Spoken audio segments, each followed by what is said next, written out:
June மாதம் 4ஆம் தேதி நான் சொல்றேன். அன்னைக்கு தான் ரிசல்ட்.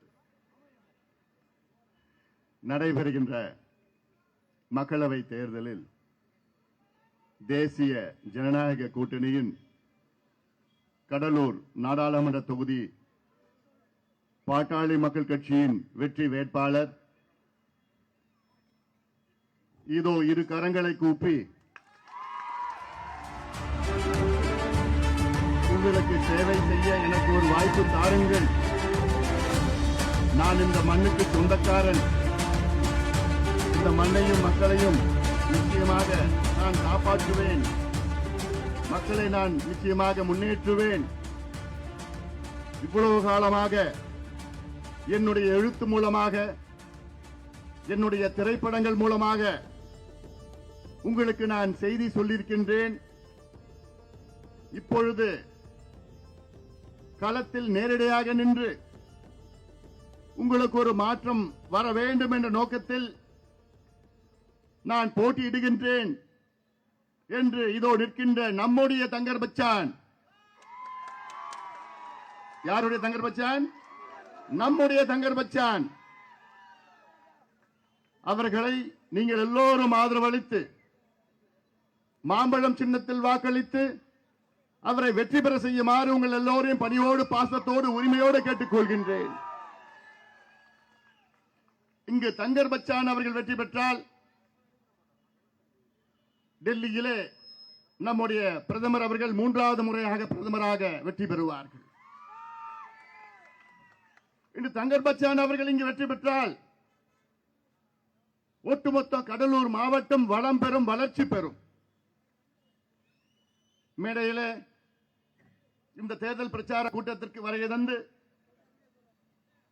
எனக்கு முன்பு பேசிய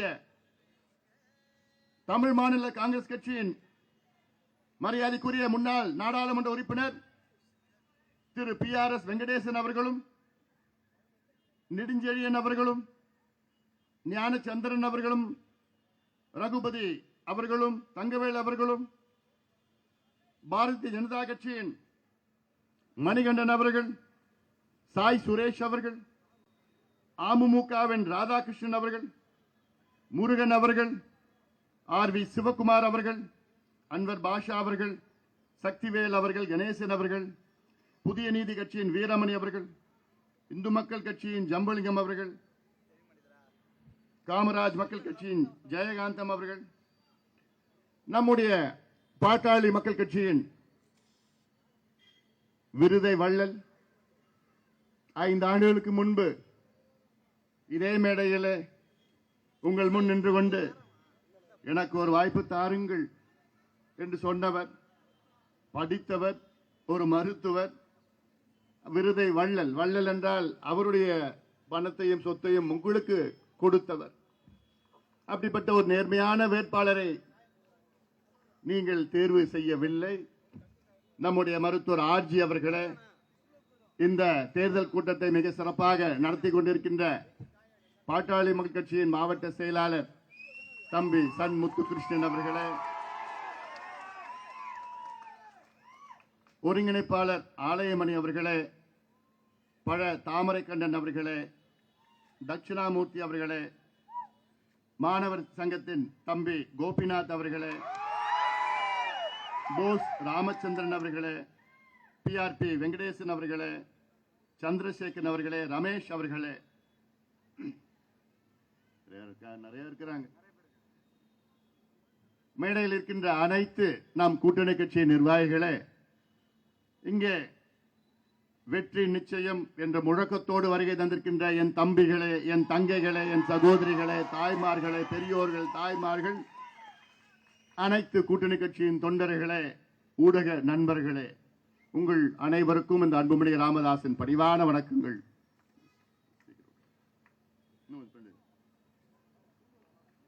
உங்களை இந்த தேர்தல் பிரச்சாரத்தில் சந்திப்பதில் எனக்கு மிக்க மகிழ்ச்சி.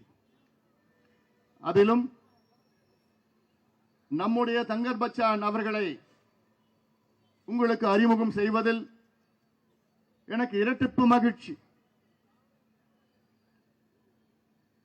10 நாட்களுக்கு முன்பு தேர்தல் கூட்டணி பேச்சு நடந்து முடிந்தது. அதன் பிறகு பாட்டாளி மக்கள் கட்சிக்கு தேசிய ஜனநாயக கூட்டணியில் 10 தொகுதிகள் ஒதுக்கப்பட்டது. இந்த தொகுதிகளில் யார் யார் வேட்பாளர்களாக நிறுத்தி வைக்க வேண்டும் என மருத்துவர் ஐயா அவர்களும் நாங்களும் ஆலோசனை செய்தோம். அப்பொழுது ஒவ்வொரு தொகுதியாக ஆலோசனையின் பொழுது கடலூர் தொகுதியில் யார் போட்டியிடலாம் என்றெல்லாம் ஆலோசனை நடைபெற்றது. நம்முடைய விருதை வள்ளல் அவர்களை மீண்டும் போட்டியிடலாம் என்ற ஆலோசனைகள். நம்முடைய மாவட்ட செயலாளர்கள் எல்லாம் இருக்கின்றார்கள், முன்னாள் செயலாளர்கள் எல்லாம் இருக்கின்றார்கள். நம் கட்சியிலே எத்தனையோ தகுதியானவர்கள் எல்லாம் இருக்கின்றார்கள். அப்படியும் எனக்கு ஒரு யோசனை வந்தது. ஏன் இந்த மண்ணுக்கு சொந்தக்காரர், இந்த தகுதியான ஒரு வேட்பாளர், இந்த மண்ணின் பிரச்சனைகளை பற்றி, மக்களின் பிரச்சனைகள் பற்றி நன்கு அறிந்தவர், அவரை ஏன் நிறுத்தி வைக்க கூடாது என்று எனக்கு ஒரு யோசனை வந்தது. ஐயாவிடம் கேட்டேன், நல்ல யோசனைப்பா அப்படின்னு ஐயா சொன்னாரு. உடனடியாக அவருக்கு அலைபேசியிலே கைபேசியிலே தொடர்பு கொண்டேன். அவர் லண்டனில் இருந்தார்.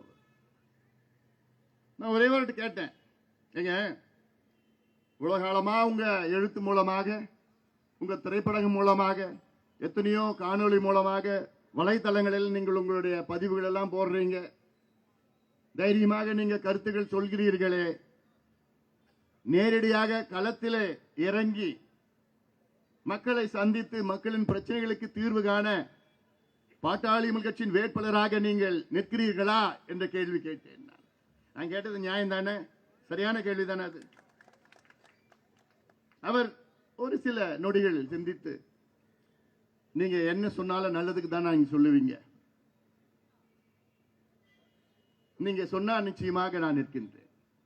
அவர் செய்த இந்த முடிவு சாதாரண முடிவு நினைச்சுக்காதீங்க. நீங்க அவர் நினைச்சிருந்தானா எப்பயோ வந்திருக்கலாம், அரசியல் வந்திருக்கலாம், ஆட்சியில் வந்திருக்கலாம், எம்எல்ஏ இருக்கலாம், எந்த கட்சியில் வேணா போயிருக்கலாம், எப்பயோ நடந்திருக்கும். அது உலகாலமாக அவர் எழுத்து மூலமாக, எழுத்தாளர், அவர் சிந்தனையாளர், அவருடைய எழுத்தும் சிந்தனையும் அவர் திரைப்படங்களில் நாம் பார்த்திருக்கின்றோம். வித்தியாசமான திரைப்படம். நான் திரைப்படத்தை பத்தி நான் பேச வரல. அழகி திரைப்படமா, பள்ளிக்கூடமா, களவாடிய பொழுதுகளா, கருமேகம் கலங்கந்தர, இதெல்லாம் நான் பேச வரல. அது உங்களுக்கு தெரியும். நான் பேச வந்தது ஏன் நம்ம கூட்டணியில் அவர் போட்டியிடுகின்றார். அவர் சினிமா துறையில் ஒரு சிலர் அவரை பார்த்து, ஏன் தங்கர் இப்படி பண்ணிட்டீங்க, ஏன் பிஜேபி கூட்டணியில் போய் சேர்ந்துட்டீங்க, இந்த கேள்வியெல்லாம் அவர்கிட்ட கேட்டு இருக்கிறாங்க. அவர் அதுக்கு சொன்ன பதில், ஏங்க நானும் 57 வருஷமா காத்துட்டு இருக்கிறேன், இந்த 2 கட்சிகளும் ஏதாவது நல்லது செய்வாங்க, என் மண்ணுக்கும் என் மக்களுக்கும் நல்லது செய்வாங்க, நான் 57 வருஷமா காத்துட்டு இருக்கிறேன். நானும் எவ்வளவு போராடி பார்த்துட்டேன். திமுக அதிமுக, திமுக அதிமுக மாறி மாறி, எனக்கு எல்லா முதலமைச்சர்களும் எனக்கு நல்லா தெரியும். கலைஞர்ல இருந்து, எம்ஜிஆர்ல இருந்து, ஜெயலலிதா அம்மையார்ல இருந்து, எடப்பாடி பழனிசாமியும் தெரியும், ஸ்டாலின் அவர்களும் தெரியும், எல்லாம் தெரியும் எனக்கு.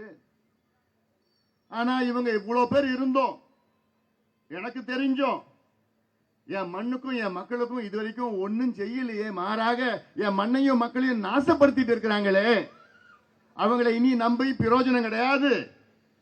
அதனால தான் நான் பாட்டாளி மக்கள் கட்சி சார்பிலே என் தொகுதியில என் மக்களுக்காக சேவை செய்ய நான் வந்திருக்கின்றேன் என்று பதில் அளித்திருக்கின்றார் தங்கர் பச்சான்.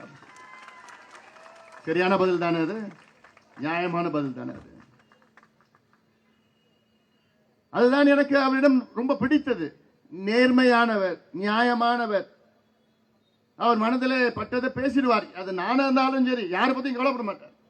மனசுல பட்டதை பேசிடுவார். நீங்க தப்பா எடுத்துக்காதீங்க சொல்லிவிடுவார். தயவுசெய்து தப்பா எடுத்துக்காதீங்க, நான் உண்மையை சொல்லிவிடுவேன். அப்படிப்பட்டவர் தான் நமக்கு வேணும்.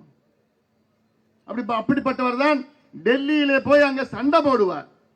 அது பிஜேபி கூட்டணி இருந்தாலும் சரி, எந்த கூட்டணி இருந்தாலும் சரி, அவர் தைரியமாக சண்டை போட்டு உங்கள் பிரச்சனையை தீர்வு கொண்டு வருவார். நான் சொன்னேன்ல, இதுக்கு முன்பு நம்முடைய மருத்துவர் ஆர்ஜி அவர்களை நிற்க வைத்தோம் 5 ஆண்டுகளுக்கு முன்பு. அவரை விட ஒரு தகுதியான வேட்பாளர் அன்று கிடைத்தார்களா? ஆனா நீங்க யாரை தேர்வு பண்ணீங்க? விருதை வள்ளல் மருத்துவர் ஆர்ஜி எம்டி படிச்சிருக்கிறார். எத்தனையோ பேர் உயிரை காப்பாத்தி இருக்கிறார். உங்களுக்கு எல்லாம் நன்கு தெரிஞ்சவர். ஆனா அவரை விட்டுட்டு நீங்க யாரை தேர்வு பண்ணீங்க? 302 ஐபிசி 302. மீண்டும் அந்த தவறை செய்யாதீர்கள். மீண்டும் அந்த தவறை செய்யாதீர்கள். ஏன்னா இது கடலூர் மாவட்டம், என்னுடைய மாவட்டம் கூட.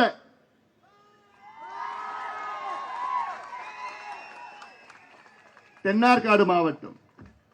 தென்னார்காடு மாவட்டம் எப்படி? விழுப்புரம், கள்ளக்குறிச்சி, கடலூர்ல எல்லாம் தென்னார்காடு மாவட்டம். நான் தென்னார்காடு மாவட்டத்தை சார்ந்தவன்.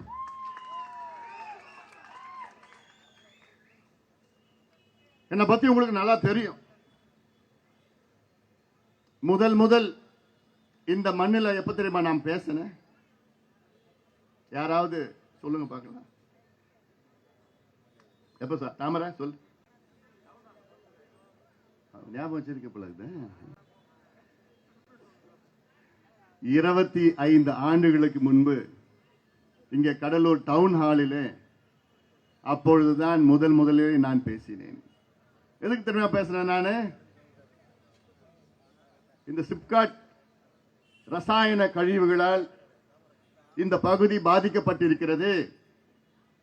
அப்பொழுது அந்த ஒவ்வொரு பகுதியா சென்று போராட்டங்கள் நடத்தி ஒவ்வொரு கிராமத்திற்கும் நான் சென்றேன். பசுமை தாயகம் சார்பிலே பசுமை தாயகம் தலைவராக அப்பொழுது நான் வந்தேன். அன்னையிலிருந்து இன்று வரை அந்த பிரச்சனைக்கு தீர்வு வரவில்லை. எவ்வளவு காலமா? 25 ஆண்டு காலமா.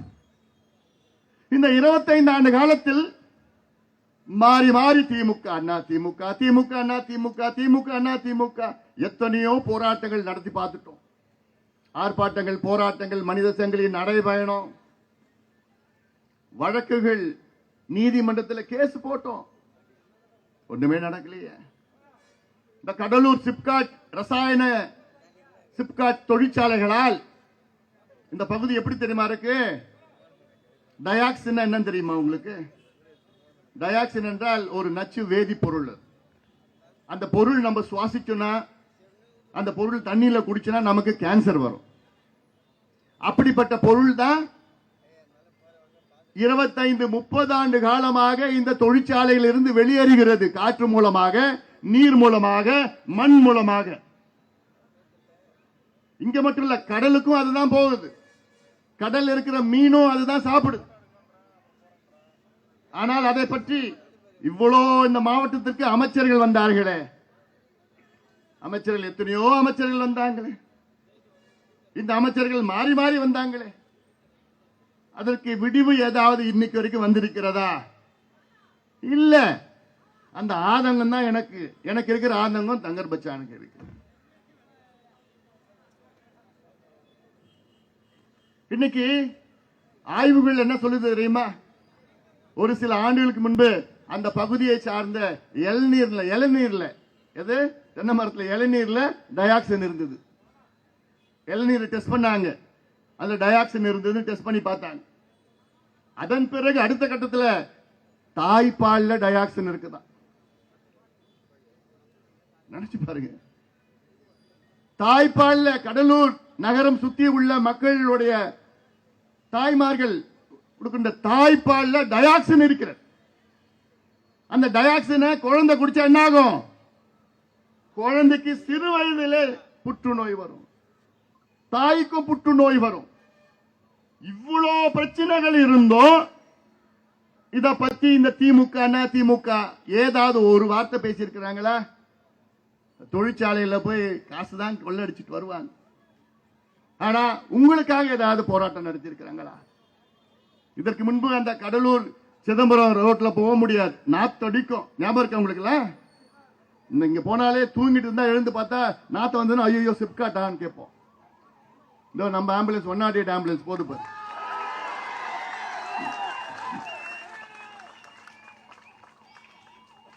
இந்த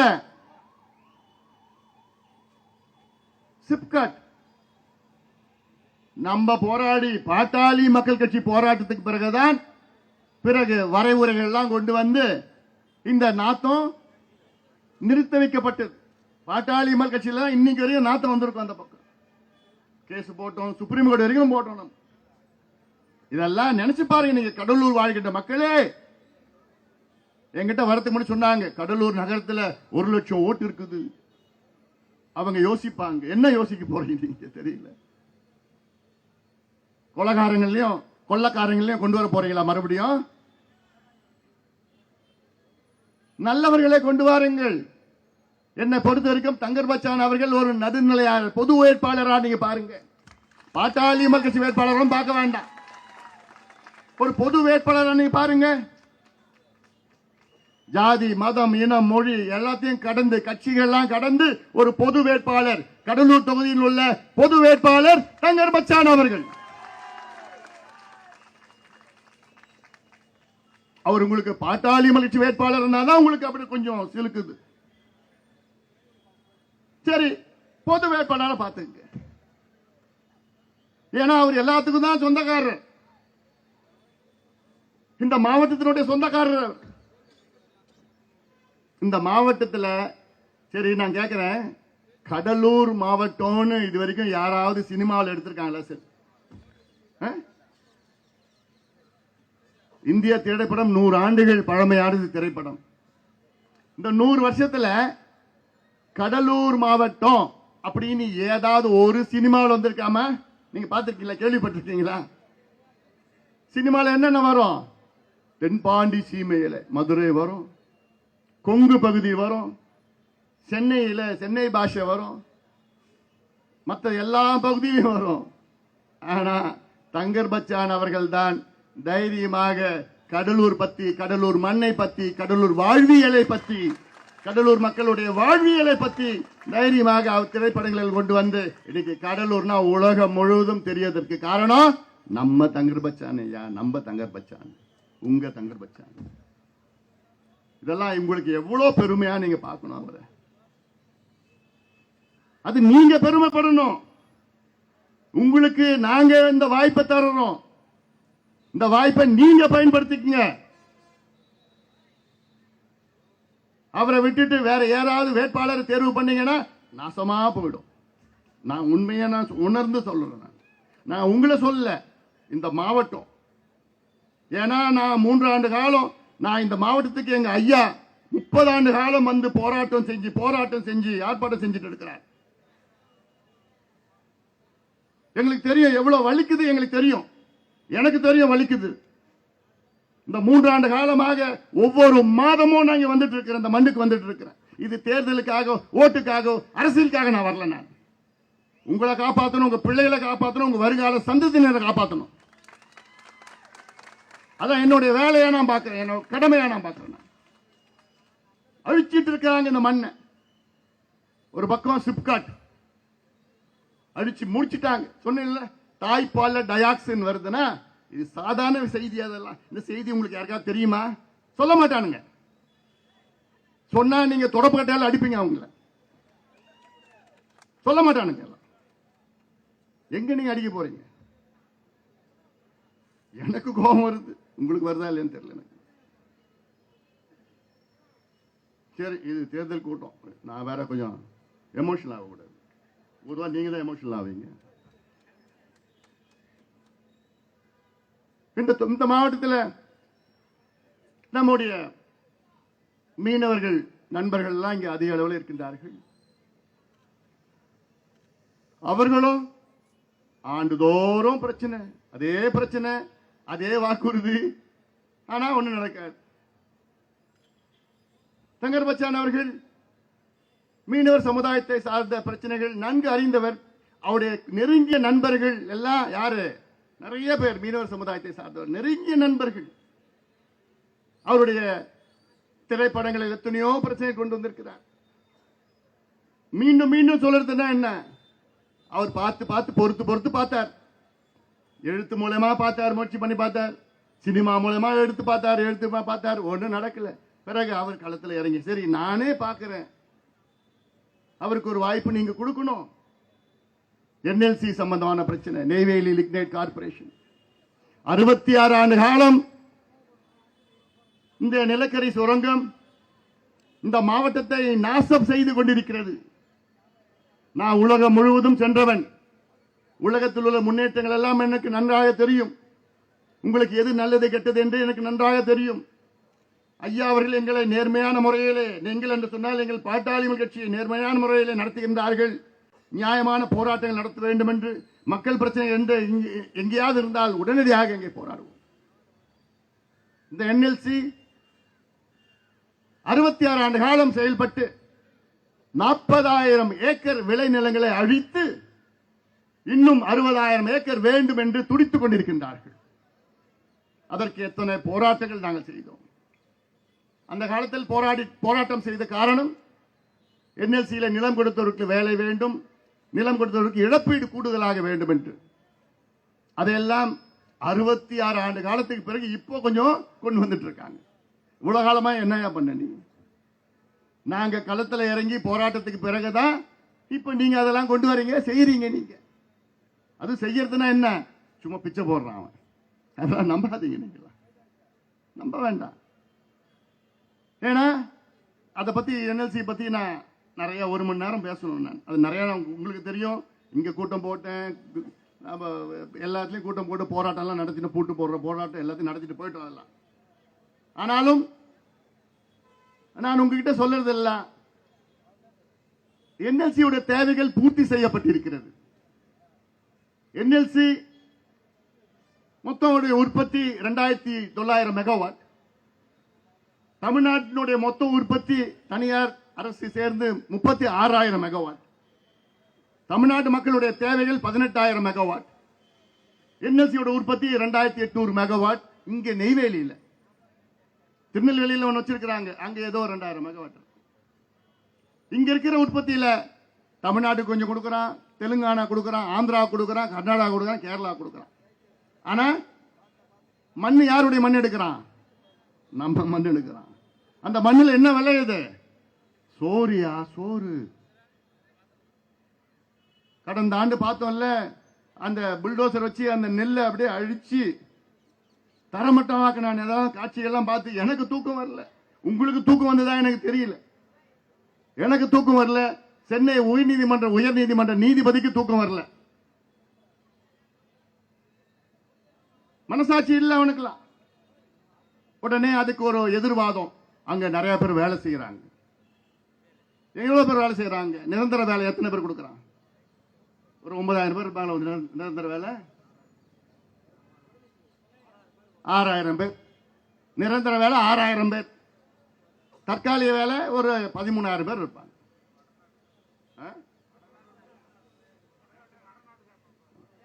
அங்க வந்தவங்க யாரு வந்துட்டு இருக்காங்க? தமிழ்நாடு சார்ந்த வந்திருக்காங்களா? இல்ல யாரும்.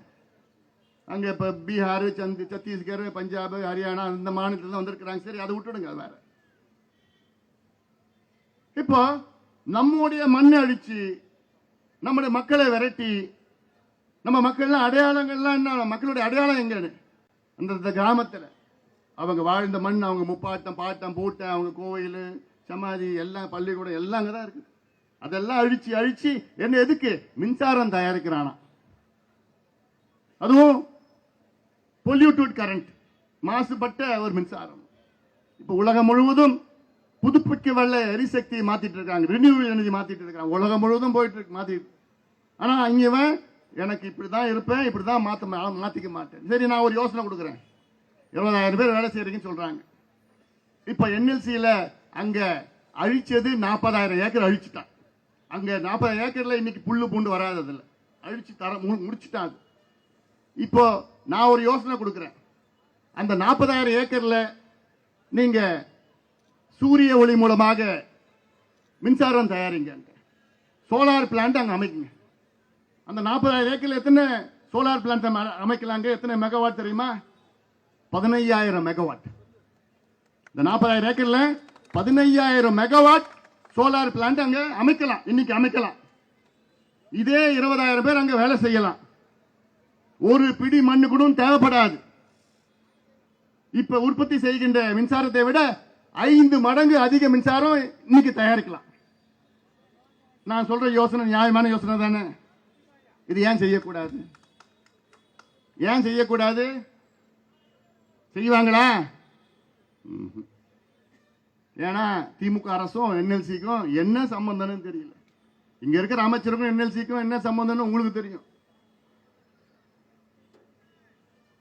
ஆனா அதை பத்தி எனக்கு கவலை கிடையாது. எனக்கு என் மண்ணையும் மக்களையும் காப்பாற்றணும். 40 ஆண்டுகளுக்கு முன்பு இங்க 8 அடியில இருந்த நீர் இன்னைக்கு 800 அடிக்கு போயிடுச்சு. இன்னும் என்எல்சி இங்க இருந்ததுன்னா 1500 அடி முடிஞ்சு போச்சு. அவ்வளவுதான். நீங்க விவசாயத்தை விட்டுடுங்க, குடிக்கிறது தண்ணி இருக்காது. கடலூர் மாவட்டம்னா தமிழ்நாட்டினுடைய வடிகால். தமிழ்நாட்டில் அதாவது பெங்களூர்ல மழை பெஞ்சா கடலூர்ல வெள்ளம் வரும். ஏற்காடுல மழை பெஞ்சதுன்னா கடலூர்ல வெள்ளம் வரும். சேலத்துல மழை பெஞ்சதுன்னா கடலூர்ல வெள்ளம் வரும். மேற்கு தொடர்ச்சி மலையில மழை பெஞ்சதுன்னா இங்க வெள்ளம் வரும். ஏன்னா இங்க 5 ஆறுகள் கடலூர்ல போய் சேருது. மடல்ல போய் இங்கதான் சேருது. தென்பெண்ணையார் வரப்ப பார்த்தோம். கெடிலம் ஆறு, வெள்ளாறு, கொள்ளிடம் ஆறு, இப்படி எல்லாம் இங்கதான் வடியுது. இந்த மாவட்டத்தில் வடியுது. ஆனா இந்த ஆத்துல தடுப்பணை கட்டணும்னு எவ்வளவு காலமா கோரிக்கை வச்சிருக்கிறோம். அதை பத்தி அமைச்சருக்கும் கவலை இல்லை, அதிகாரிகளுக்கும் கவலை இல்லை, ஆட்சியாளருக்கும் கவலை கிடையாது. சரி, இதெல்லாம் நான் இந்த மாவட்டத்தின் பிரச்சனை பத்தி நான் பேசுறேன். இன்னும் எவ்வளவு பிரச்சனை இருக்கு. முந்திரி பிரச்சனை இருக்குது, பலா பிரச்சனை இருக்குது, அந்த பக்கம் சைமா பிரச்சனை இருக்குது, வள்ளலார் பிரச்சனை இருக்கு. வள்ளலார் கோவில்ல போய் கை வைக்கிறாங்கன்னா இவங்கெல்லாம் எப்படி போவாங்கன்னு பாரு. சாதாரணமா நான் சொல்லல. நான் வள்ளலார் நம்முடைய கடவுள். அந்த இடத்தை ஏதோ கையகப்படுத்தி நீங்க வள்ளலார் சர்வதேச மையம் அமைக்க போறீங்களா? நீங்க அமைச்சிட்டு போங்க. இங்க கடலூர்ல இங்க அமையுங்க, சென்னையில் அமைச்சிட்டு போங்க, உலகத்தில் எல்லா நாடுகளிலும் அமையுங்க. வள்ளலார் நமக்கு கொடுத்த, அதாவது மக்கள் அவருக்கு கொடுத்த அந்த பெருவழி இடத்தை கையகப்படுத்தி அங்க 70 ஏக்கர் எடுத்துக்கிட்டு அதுல காம்ப்ளெக்ஸ் கட்ட போறாங்க. நீங்க வேற இடம் பார்த்துக்குங்க. இன்னைக்கும் நான் சொல்றேன், அந்த பிரச்சனைக்கு முதல் குரல் கொடுத்தது பாட்டாளி மக்கள் கட்சி, போராடுறது பாட்டாளி மக்கள் கட்சி. இதெல்லாம் நினைச்சு பாருங்க. தொடர்ந்து இந்த கடலூர் மக்களுக்கும் மண்ணுக்கும் பாட்டாளி மக்கள் கட்சி மட்டும்தான் தொடர்ந்து உங்க கூட வந்துட்டு இருக்குது. ஆனா நீங்க என்ன பண்றீங்க? கடந்த சட்டமன்ற தேர்தலில் நெய்வேலியில் 200 ஓட்டுல தோக்குறோம், விருதாச்சலத்தில் 300 ஓட்டுல தோக்குறோம். அப்படி அதை பத்தி எனக்கு கவலை இல்லை. எனக்கு வெற்றி தோல்வி எல்லாம் பெருசு கிடையாது. எங்களுடைய கொள்கைகள் லட்சியம் தான் பெருசு. இந்த மாவட்டத்தில் வெள்ளம் வரும், இந்த ஆறுகள் இங்கே கடல்ல கலந்து வெள்ளம் வரும், அல்ல புயல் வரும். தானே புயல் வந்தது. அப்போ யார் வந்து உங்களுக்கு உதவி செய்தா? பாட்டாளி முயற்சி. நம்ம தங்கர் பச்சான் அவர்கள் ஊரா வந்து உங்களுக்கு சோறு பொங்கி போட்டாரு. அப்போ இந்த 2 கட்சி வேட்பாளர்கள் வந்தாங்களா? காங்கிரஸ்ல விஷ்ணு பிரசாதும், தேமுதிக வேட்பாளர் சிவக்கொழுந்தும் வந்து உங்களுக்கு ஏதாவது உதவி பண்ணாங்களா? அப்போ தானே புயல் வந்தப்போ இல்லையே. தங்கர் பச்சான் தானே இருந்தார். அப்போ இன்னைக்கும் தங்கர் பச்சான் தானே இருக்கிறாரு. அப்ப இதுக்கு மேல நீங்க புரிஞ்சுக்கலன்னா அப்புறம் நான் ஒண்ணுமே செய்ய முடியாது. தூங்குறவங்களை எழுப்பலாம், ஆனா தூங்குறவங்க நடிக்கிறவங்களை எழுப்ப முடியாது.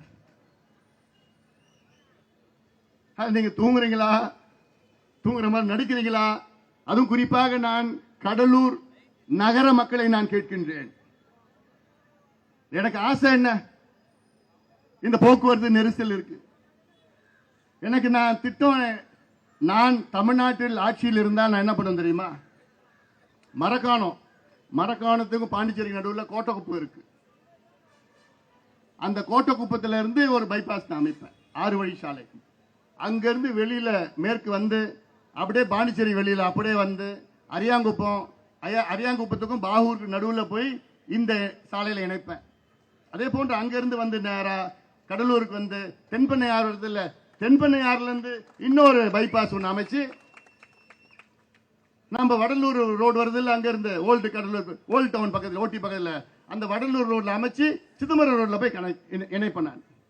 இப்படி இணைச்சுன்னு வச்சுங்களேன், கடலூர் நகரத்துல ஒன்றும் பிரச்சனை இருக்காது, போக்குவரத்து நெரிசல் ஒண்ணுமே இருக்காது. நான் கேட்கிறேன், இங்க இருக்கிற அமைச்சர்கிட்ட கேட்கிறேன், 2011 நீங்க தானே சுகாதாரத்துறை அமைச்சரா இருந்தீங்க, 2011 நீங்க தானே இந்த கடலூருக்கு மருத்துவக் கல்லூரி அடிக்கல் நாட்டினீங்க, அந்த கல் எங்கப்பா? இல்ல இவனுங்க அப்பப்போ ஒரு செங்கல் காமிக்கிறானுங்க.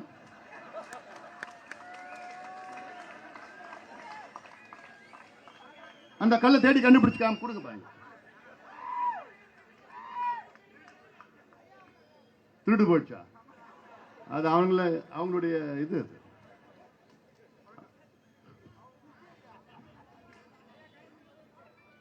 அப்போ இப்ப மீண்டும் நீங்க ஆட்சிக்கு வந்திருக்கிறீங்க, எங்கயா மருத்துவக் கல்லூரி? அப்போ வரும், ஆனா வராது. அப்போ ஏதாவது ஒரு வசனம் பேசிட்டு போலாம். இந்த என்எல்சியில நிலத்தை கையகப்படுத்தி அந்த என்எல்சி பாவிங்க கிட்ட ஒப்படைக்கணும்னு அதிக துடிச்சவர் யார் தெரியுமா? தமிழ்நாட்டின் வேளாண் துறை அமைச்சர். பாருங்க, ஒரு வேளாண் துறை அமைச்சருடைய வேலை என்ன? விவசாயிகளை மேம்படுத்துவது, விவசாய நிலத்தை பாதுகாப்பது, உங்கள் விளைபொருளுக்கு நல்ல விலை கொடுத்து விவசாயிகளை மகிழ்ச்சியாக வைத்துக் கொள்வது.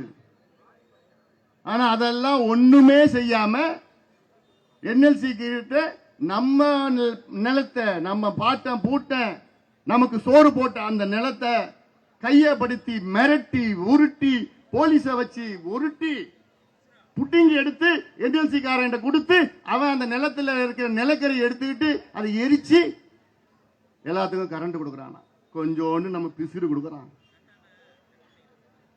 இதுதான் வேளாண் துறை அமைச்சருடைய வேலையா? அதெல்லாம் வெக்கக்கேடு, இதெல்லாம் வெக்கக்கேடு. எத்தனையோ அமைச்சர்கள் இதுக்கு முன்பு, அந்த கட்சி அமைச்சர்கள், இந்த கட்சி அமைச்சர்கள், இதெல்லாம் சிந்தித்து பாருங்கள்.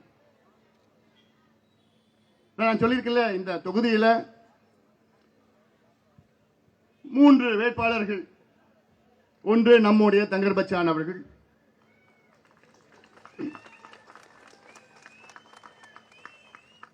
அடுத்த 2 வேட்பாளர்கள் காங்கிரஸ் சார்பிலே விஷ்ணு பிரசாத், தேமுதிக கட்சி சார்பிலே சிவக்கொழுந்து. தங்கர் பச்சான் அவர்களை பற்றி உங்களுக்கு தெரியும், இன்னும் சொல்ல போனா என்னோட உங்களுக்கு இன்னும் நல்லா தெரியும். எனக்கு அவர் எடுத்த நிறைய படம் பிடிக்கும், ஆனா அதுல ரொம்ப பிடிச்ச படம் அழகி, அது இல்லாம அடுத்தது பள்ளிக்கூடம் ஒரு படம். ஏன் தெரியுமா அந்த பள்ளிக்கூடம் படம் பிடிக்கும்? அவர் ஒரு புரட்சியை செய்திருக்கிறார் அந்த படத்தில். ஒரு இயக்கம், ஒரு மூவ்மெண்ட். ஒரு இயக்கம்னா ஒரு மூவ்மெண்ட். என்ன மூவ்மெண்ட்? அந்த படம் பார்த்தவங்க எத்தனையோ பேர், எனக்கு தெரியும் ஒரு 800-900 பள்ளிக்கூடங்கள்ல அந்த படம் பார்த்தோன்னு அந்த பழைய மாணவர்கள் எல்லாம் சேர்ந்து அந்த பள்ளிக்கூடத்துக்கு நிதி கொடுத்து, வகுப்பறைக்கு நிதி கொடுத்து அந்த பள்ளிக்கூடத்தை புதுப்பிச்சிருக்கிறாங்க. இதுதாயா உண்மையான வளர்ச்சி?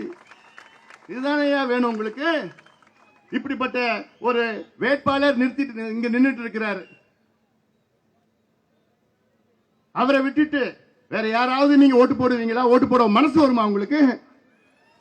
விஷ்ணு பிரசாத் யாரு? சில பேர் சொல்லுவீங்க, என்னுடைய மச்சான் மைத்துனர். என்னுடைய மைத்துனர் தான், அது என்னால மாற்ற முடியாது. அவர் காங்கிரஸ் கட்சி வேட்பாளர்.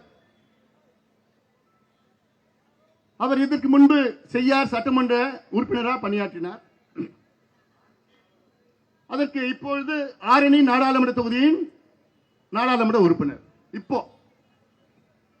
நான் கேட்கிறேன், அங்கிருந்து இங்க ஏன் வந்தீங்க? நீங்க இங்க என்ன உங்களுக்கு வேலை? ஏன்னா அங்க அவருக்கு சீட்டு கொடுக்கல, தொகுதி கொடுக்கல. நீங்க அங்க நல்லா பண்ணிருந்தீங்கன்னா அங்க உங்களுக்கு சீட்டு கொடுப்பாங்க, தொகுதி கொடுத்திருப்பாங்க. தொகுதியும் கொடுக்கல, சீட்டும் கொடுக்கல. அதன் பிறகு இங்க போட்டியிடுறார் காங்கிரஸ் சார்பில். போட்டிட்டு அது நம்மளை பத்தி பேசிட்டு இருக்கார். எப்படி வேணா பேசிட்டு போங்க, அதை பத்தி எனக்கு கவலையும் கிடையாது. எனக்கு என்னுடைய கட்சி, என்னுடைய கூட்டணி, என்னுடைய கட்சி அதுதான் முதன்மை. அதுக்கு பிறகுதான் என்னுடைய குடும்பம், அதுக்கு பிறகுலாம் அதுக்கப்புறம். தங்கர் பச்சான் இங்கே 2 லட்சம் வாக்குகள் வித்தியாசத்தில் வெற்றி பெற வேண்டும். எதிரணியில் உள்ள வேட்பாளர்கள் எல்லாம் டெபாசிட்டை இழக்க வேண்டும், டெபாசிட்டை இழக்க வேண்டும். அதில் நீங்கள் உறுதியா இருங்கள், உறுதியா இருக்க வேண்டும். இன்னொரு வேட்பாளர் சிவக்கொழுந்து அவர்கள், அவர் பண்ருட்டி முன்னாள் சட்டமன்ற உறுப்பினர். சரி, நீங்க என்ன பண்ணீங்க பண்ருட்டிக்கு? ஏதாவது ஒரு துரும்பு சொல்லுங்க. நீங்க எம்எல்ஏ இருந்த நேரத்தில் ஏதாவது சின்ன துரும்பு நீங்க பண்ணீங்கன்னு சொல்லுங்க. ஒண்ணுமே கிடையாது, ஒண்ணுமே கிடையாது. இதே விஷ்ணு பிரசாத் அவர்கள் 2014 மக்களவை தேர்தலில் காங்கிரஸ் கட்சி தனியாக போட்டியிட்டது. அப்பொழுது ஆரணி, இதே தொகுதி ஆரணி, அவர் நின்ன தொகுதி. அப்போ தொகுதியிலே எத்தனை வாக்குகள் வாங்கினா தெரியுமா உங்களுக்கு? 28,000 வாக்குகள். எவ்வளவு? மொத்தம் 6 எம்எல்ஏ தொகுதி சேர்த்து 28,000 வாக்குகள் வாங்கினார். ஏன் அந்த தேர்தலில் KS அழகிரி அவர்கள், முன்னாள் காங்கிரஸ் கட்சி தலைவர், கடலூர் நாடாளுமன்ற தொகுதியின் வேட்பாளர், அப்போ அவர் எத்தனை வாக்குகள் வாங்கினா தெரியுமா? 27,000 வாக்கு. ஆக அவர்கள் எல்லாம் இங்கே போட்டியிடுகிறார்கள். நேற்று ஒரு நிகழ்ச்சியில் பேசுறார் விஷ்ணு பிரசாத் அவர்கள், இந்த கல்யாணத்தில் மாப்பிள்ளை நான் தான், ஆனா நான் போட்டிருக்கிற சட்டம் அமைச்சர் தான். அமைச்சர் அவர் பிள்ளைக்கு அந்த சட்டம் முதல்ல வாங்கி கொடுக்கலான்னு பார்த்தாரு. அவர் பிள்ளைய மாப்பிள்ளை ஆக்கலான்னு பார்த்தாரு, முடியல. ஆனா உண்மையான மாப்பிள்ளை யாரு? நம்ம தங்கர் பச்சான் தான், இந்த தொகுதியின் மாப்பிள்ளை.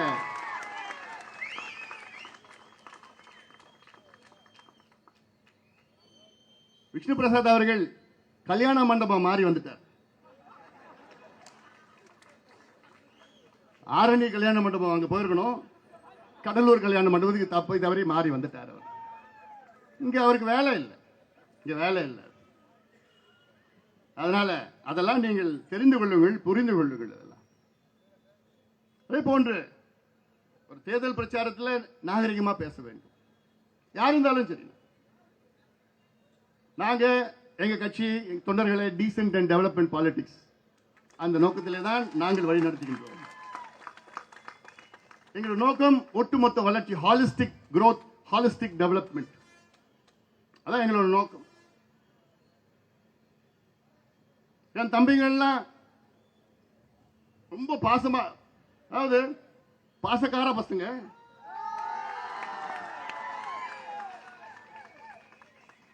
எவ்வளவு பாசம் இருக்குதோ அந்த அளவுக்கு கொஞ்சம் உள்ள கோபமா இருக்கும்.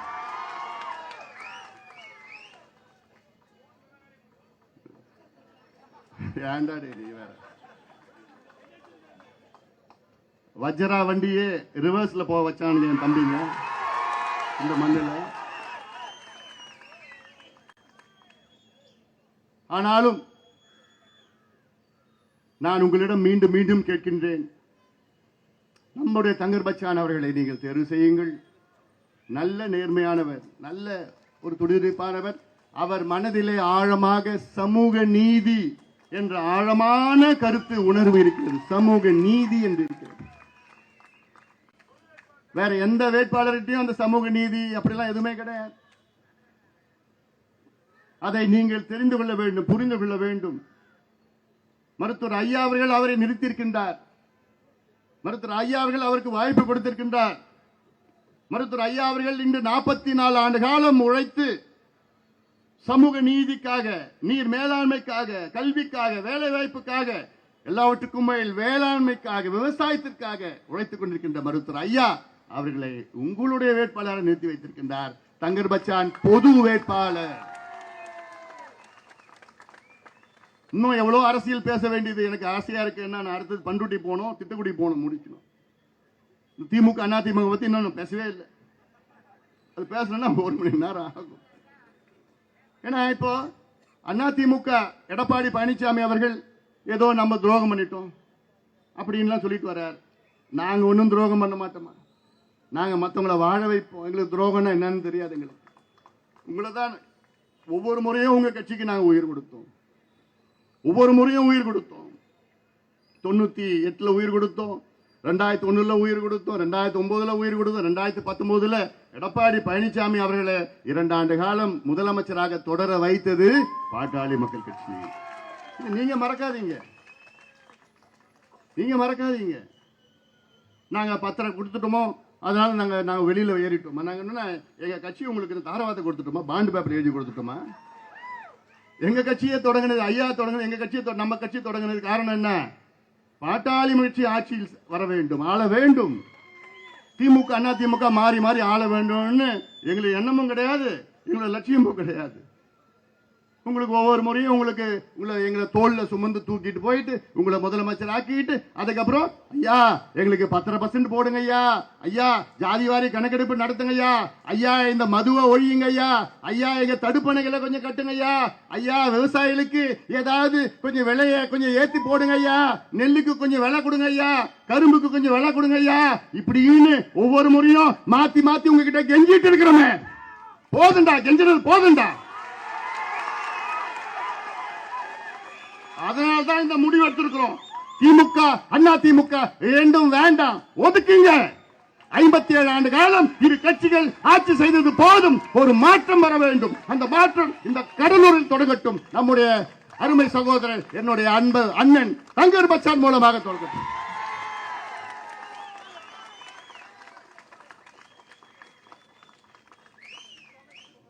புரியுதா?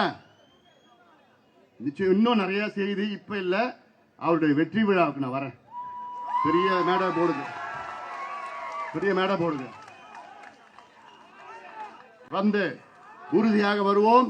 மீண்டும் நான் கேட்கின்றேன், கடலூர் பகுதியில் வாழ்கின்ற மக்கள், குறிப்பாக கடலூர் நகரத்தில் வாழ்கின்ற மக்கள், இவர் ஒரு தொந்தரவும் உங்களை பண்ண போறது கிடையாது. உங்ககிட்ட எந்த தொந்தரவும் பண்ண போறது கிடையாது. நேர்மையானவர், யாரு பத்தி பிரச்சனை இல்லை. மற்றவங்களாம் அப்படி கிடையாது. உங்களை அச்சுறுத்தி தொந்தரவு பண்ணி உங்களுக்கு எல்லாம் பண்ணி என்னென்னமோ பண்ணுவாங்க. ஆனா அவர் எதுவும் பண்ண போறது கிடையாது. அது நான் உத்தரவாதம் தரணும். அதுலயும் குறிப்பாக அதிமுக உடைய தொண்டர்களுக்கு என்னுடைய அன்பான ஒரு வேண்டுகோள், உங்க வாக்குகளை வீணாக்காதீங்க. உங்க வாக்குகளை எங்களுக்கு போடுங்க. நீங்க நிக்கிறது தேமுதிக தானே நிக்கிறது. ஏன் வீணாக்காதீங்கன்னு சொல்றதுன்னா, உங்களுக்கு பிரதமர் வேட்பாளர் கிடையாது. இப்ப இந்த தேர்தலில் எடப்பாடி பழனிசாமி அவர்கள் இங்கே முதலமைச்சராக ஆக போறது கிடையாது. இந்த தேர்தலில் பிரதமர் ஆக போறது கிடையாது. உங்க கூட தேசிய கட்சி எதுவும் கிடையாது. ஏதோ நிக்கிறீங்க நீங்க, அவ்வளவுதான். அதனால உங்களுடைய எதிரி யாரு? திமுக தானே. அதே நிலையில் தான் நாங்களும் இருக்கின்றோம். இந்த ஆட்சி அதிகாரத்தை முடிக்க வேண்டும் என்ற நோக்கத்தில் நாங்கள் இருக்கின்றோம். அதனால தான் மீண்டும் நான் கேட்கிறேன், அதிமுக நிர்வாகிகள் தொண்டர்களுக்கும் நம்முடைய தங்கர் பச்சான் அவர்களுக்கும், உங்க வாக்குகளும் போடுங்க, எல்லா பொதுமக்களும் போடுங்க, எல்லா சமுதாயம், எல்லா மதத்தை சார்ந்தவர்கள், எல்லா தொழிலை சார்ந்தவர்கள் அத்தனை பேரும் இதோ நிற்கின்ற தங்கர் பச்சான் அவர்கள் பொது வேட்பாளர் தங்கர் பச்சான் அவர்களை நீங்கள் எல்லாம் மாம்பழம் சின்னத்தில் வாக்களித்து அவரை வெற்றி பெற செய்யுமாறு எல்லோரையும் பணியோடு பாசத்தோடு கேட்டுக்கொண்டு நன்றியோடு விடைபெறுகின்றேன். வணக்கம்.